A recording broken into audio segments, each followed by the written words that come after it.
عليكم ورحمة الله وبركاته. الحمد لله رب العالمين، صلى الله وسلم وبارك على نبينا Muhammad وعلى آله وصحبه وسلم تسليما كثيرا. أما بعد. As you can hear, well, today is not my biggest day. That I'm alhamdulillah recovering from losing my voice. So now you're hearing alhamdulillah aftermath of losing my voice. But before that, I sure it was much more beautiful than I know. The subject that we're talking about today is Maryam alayhi salam, Maryam, the mother of Isa. Now when I always think about the story of Maryam alayhi salam, one thing that comes to my mind is one of the most terrifying moments in this life. And I'm sure that we all probably understand we had those feelings in our life. One of the most terrifying moments of our life is when you feel alone, when you feel lonely, even though you might be surrounded by hundreds of thousands of people around you. And one of the most beautiful things or experience in this life is when you feel the warmth of company, even though you might be alone and no one will be alone. Now think of those miners. You know the miners I'm talking about? Those in Chile. Those miserable people. May Allah subhanahu wa ta'ala help them and be with them. Living now underneath the ground, thousands of feet below the ground level. And they're having this hope. One day they will come out. They don't know when. Even though they are now a group of people, in reality they live lonely, away from what they were supposed to be entertaining in this life. So the feeling of loneliness and being alone is really terrifying to experience. And wallahi, you cannot feel the warmth of company, even though you have hundreds and thousands of people around you, unless you are in the company of Allah subhanahu wa ta'ala. And the only way you could have that is when you have that full tawakkul, reliance on Allah subhanahu wa ta'ala. This is what I did from the story of Maryam alayhi salam. The concept of relying on Allah azza wa jal, having the beautiful company of the divine subhanahu wa ta'ala, even though hundreds and thousands of people will be against you. But if you have Allah Azza wa Jalla on your side, you're always victorious and you always have the good company with Allah subhanahu wa ta'ala. Let's begin right now. Begin the story from right before even the birth of Maryam. Brother Wissam, he mentioned the story of Maryam and when Allah subhanahu wa ta'ala, when the mother actually of Maryam, she gave her dua to Allah subhanahu wa ta'ala and she asked Allah subhanahu wa ta'ala to bless the pregnancy she had. And she asked Allah subhanahu wa ta'ala to accept that pregnancy. She said, Ya Allah, I'm giving this to you. I'm dedicating this baby to you. So it becomes a righteous child, serving the monastery and so on. She was a descendant of some of the elite of Bani Israel, those who served in the religious elite of the society. That's why she said that with full confidence, my child is yours. I'm dedicating this child for you. Why was she dedicating that child to Allah subhanahu wa ta'ala? She wants to have that righteous now noble descendant that would serve Allah subhanahu wa ta'ala in this house of worship of Allah. Remember Zakaria. Zakaria was supposed to be actually the leader of that now monastery, that elite, the religious elite of the society. But he had no descendants, no children who would carry the legacy after him. So therefore, Maryam, the mother, she made that dua, oh Allah, I want to have that child. I want to carry this child who will carry that legacy. So she put her trust in Allah subhanahu wa ta'ala from the first moment. I'm carrying a baby already, I'm dedicating this child to you, oh my God. The child came out to be a female. And she said, وَلَيْسَ ذَكَرُ كَالْأُنْثَى, they're not the same. But Allah subhanahu wa ta'ala accepted that. And that child came female for a reason. The ulama, speaking of why would Allah subhanahu wa ta'ala, knowing that there will be no descendant actually after that to carry the legacy, why would Allah subhanahu wa ta'ala give her actually the opportunity to give birth to a female instead of a boy, a male? Our ulama, they said, because she asked for a very special child. Right? She asked for a very special child. And Allah subhanahu wa ta'ala was giving her now a notice that to have a very special child, you have to be a very special woman. And therefore Allah subhanahu wa ta'ala said, I'm not giving you that special boy, but I'm going to give you the baby who will be the mother of that special child. For this reason, she carried Maryam. And when she said the dua, وَإِنِّي أُعِيدُهَا بِكَ وَذُرِّيَّتَهَا مِنَ الشَّيْطَانِ الرَّجِيمِ, that, oh Allah, I seek refuge with you for her, for that baby, and for her offspring afterwards from the shaitan al-rajim. And Allah subhanahu wa ta'ala answered this call. Rasulullah Muhammad sallallahu alayhi wa sallam said that every child when she's born, when they come to this world, they will be pinched by the shaitan right away. As if he's saying, here we go again, another human being, another son of Adam. Which means I'm starting right now. When you're still in the delivery room, you're not even went to the nursery yet. You're not yet in the nursery, and there you go. The shaitan thinks you're saying, here you go, another one of the children of Adam. So Allah subhanahu wa ta'ala protected Maryam, his son. The Prophet says, all of them will be faced by the shaitan except for two. Maryam and her son, Isa, were protected from the shaitan. So that was her full answer to Allah subhanahu wa ta'ala. Allah knows what He plans for. He did accept her dua, but she would receive it by proxy. You will get that child, but it's not going to be your direct son. He's going to be the child of your child. So for this, you put your trust in Allah subhanahu wa ta'ala. Whatever outcome would you have, it would be from Allah subhanahu wa ta'ala. And I do really have that experience myself. Recently, 6 weeks ago, alhamdulillah Rabbil Alameen, we have a baby girl. I'm not saying she's like Maryam, but the experience itself. Alhamdulillah, we had 2 boys and 1 girl. And we always wanted another girl to balance it and give a baby sister to the older sister. And from day one we're asking Allah subhanahu wa ta'ala that, oh Allah, help us have a baby girl. And we made dua for her to be like Maryam, to be so and so and so forth. And Allah subhanahu wa ta'ala wallahi puts us through so much trials, so much uncertainty throughout this whole pregnancy.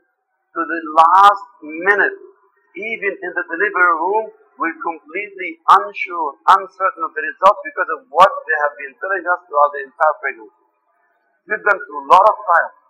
But then at the end, even in the last minute, you don't even want to look.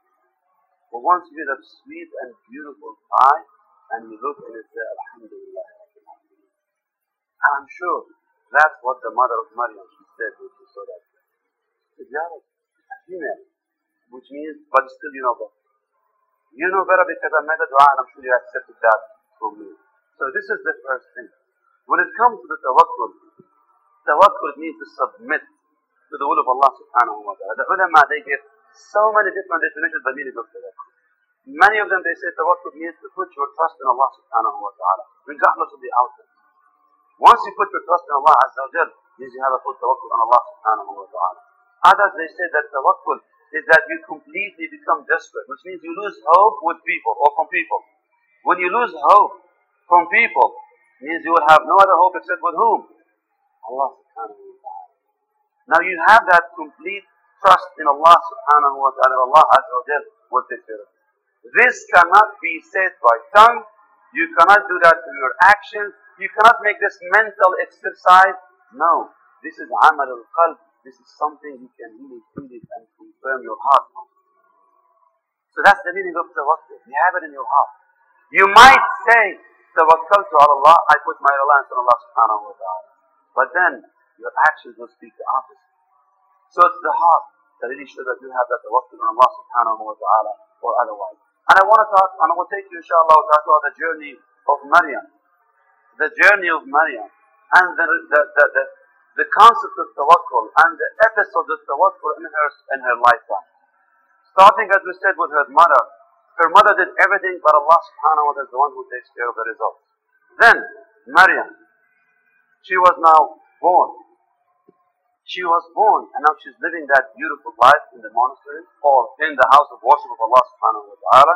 Growing up according to the law, and Allah subhanahu wa ta'ala was taking care of upbringing.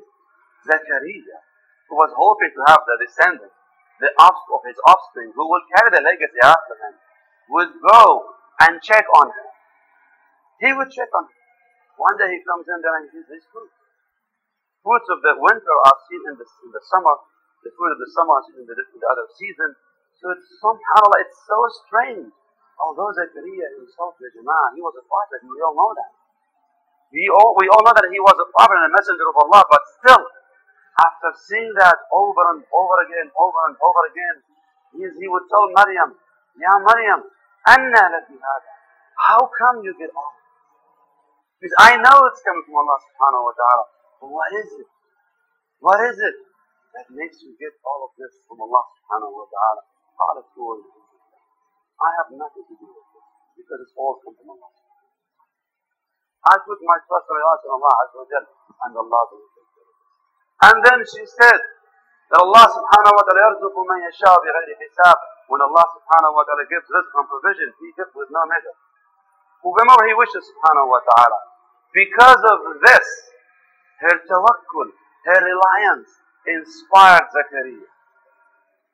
Her tawakkul inspired Zakaria, who went and he asked Allah subhanahu wa ta'ala. He asked Allah Azza wa Jal, my Lord, I need a son of my own offspring, who would carry my legacy, and legacy of Al Imran and Bani Israel. And Allah subhanahu wa ta'ala, for this, He gave him, He responded to him. But after, of course, a while, when he was gone in the plan. Now, next in the life of Maryam, we see her tawakkul when she went one day walking alone, and then suddenly she sees this man, the angel. He came in the form of a human being. فَتَمَثَّلَ لَهَا بَشَرًا سَوِيًّا. He came in front of her, human being. And she was terrified. She was never been into such a proximity with a human being besides those who were related to her. And now this stranger in the middle of nowhere, where she didn't expect any human being to be there, she was so terrified. And she said, قَالَتْ إِنِّي أَعُوذُ بِالرَّحْمَنِ مِنْكَ إِن كُنْتَ تَقِيًّا. Listen, I fear Allah subhanahu wa ta'ala ar-Rahman. And if you truly fear Allah Azza wa Jal, then stay away from it. إِنِّي أَعُوذُ بِالرَّحْمَنِ مِنْكَ. I ask protection from Allah subhanahu wa ta'ala, seek protection, refuge with ar-Rahman, the most merciful, from you, if you truly fear Allah Azza wa Jal. But he had other news for her. He said, listen, don't worry about it. I am the messenger of Allah to you. Now for her, she did not see herself worthy of that kind of message. What is this? She says, I'm giving you the news. What news is that? When you're receiving a messenger coming from Allah subhanahu wa ta'ala giving you a news, shouldn't you be happy with this? I mean, we assume that you should be happy with that. But if you look at the Prophet sallallahu alaihi wasallam, the first time he received the news, what happened to him? كَادَ أَنْ يَنْخَلِعَ قَلْبُهُ. His heart was almost breaking, coming out of his chest, out of fear, and he was terrified sallallahu alaihi wasallam. A message like this, with huge responsibility, you have a connection with the divine instantly. She was terrified. And not just she was terrified because of the news, because actually they're receiving the message, the messenger, even the message itself was more terrifying. That's what I mean.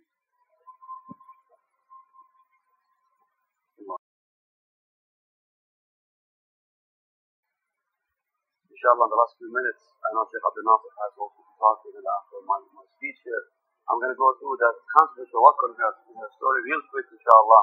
Allah subhanahu wa ta'ala says after she received the news now, she had no other choice, no choice. When she said that, how could this happen to me when I was never touched by any human being, and I was never a bad girl.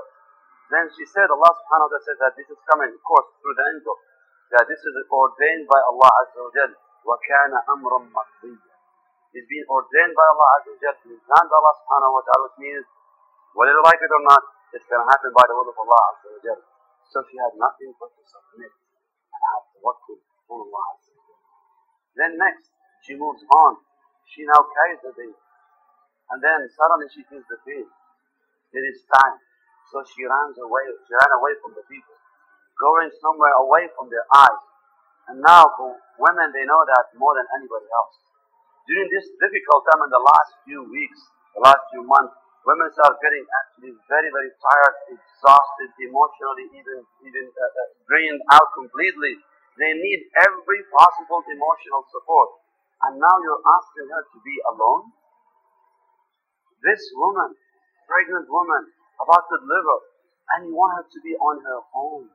No one else is with her. Nobody. And even on top of that, the concern that goes through her mind. She grew up in a culture that is based on honor and shame. Back then, just like in today's Arab culture, Muslim culture, the concept of sharaf and honor is so great. So therefore, she's thinking, oh my God, I'm bringing shame to my people. What's going to happen? How are they going to accept that? All these now items come into her mind, and she's so concerned, alayhi salatu wasalam, but Allah subhanahu wa ta'ala has given her the assurance. And as she was delivering the baby right now, Allah subhanahu wa ta'ala, she said, قالت يا ليتني مت قبلها. That's why she said, I wish that I was dead before this happens to me. Because all these concerns in her mind right now, and all the pain of being alone, then Allah subhanahu wa ta'ala has given her the assurance. Allah subhanahu wa ta'ala says, you take it easy. Please don't just push yourself out of that. Allah subhanahu wa ta'ala will take care of things for you. And Allah azza wa jalla said, قَدْ جَعَلَ رَبُّكِ تَحْتَكِ فَنَادَاهَا مِنْ تَحْتِهَا أَلَّا تَحْزَنِ. He called her from underneath her feet. Was it Isa alayhi salam? Another call, the tafsir doesn't give specifics here.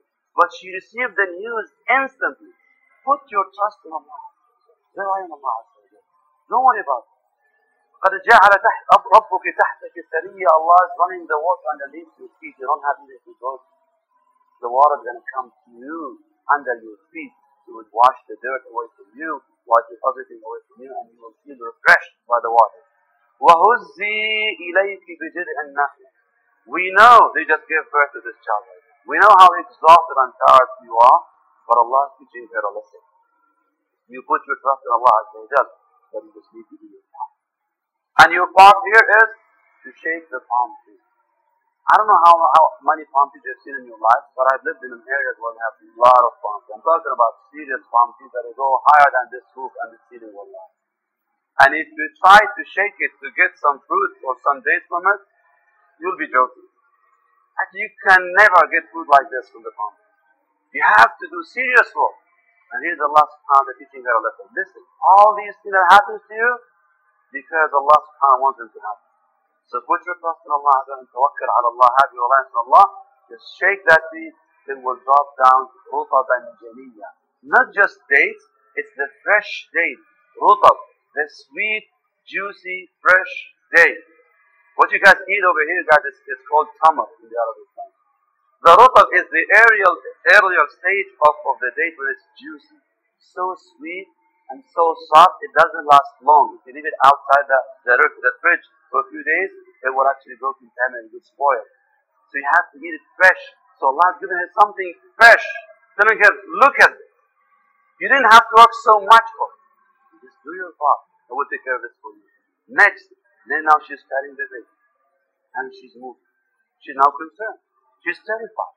She's a young girl who just gave birth to a child with no father, from a specific community, of a religious elite. All these things put together, it's just like Allah musta'an, a scandal in the community that would be beyond her imagination. But then Allah subhanahu wa ta'ala is telling her, I will take care of this for you. You carry the baby. And if anyone talks to you, about it, what do you need to do?